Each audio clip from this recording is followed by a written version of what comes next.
అందరికీ శ్రీరామనవమి శుభాకాంక్షలు అండి. ఈరోజు శ్రీరామనవమి సందర్భంగా శిఖా కృష్ణారావు గారు, సూర్యకాంతమ్మ గారి జ్ఞాపకార్థంగా వారి మనవరాలు దేదీప్య గారు మన భూమిలో ఉన్న పెద్దవారందరికీ ఒక పూట భోజనానికి ఏర్పాట్లు చేశారు. మన భూమిలో ఉన్న పెద్దవారందరి తరఫున దేదీప్య గారికి కృతజ్ఞతలు అండి. Thank you.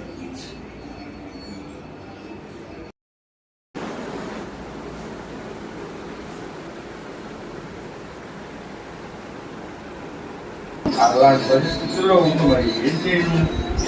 అందుకని నేనేమిటంటే అమ్మాయి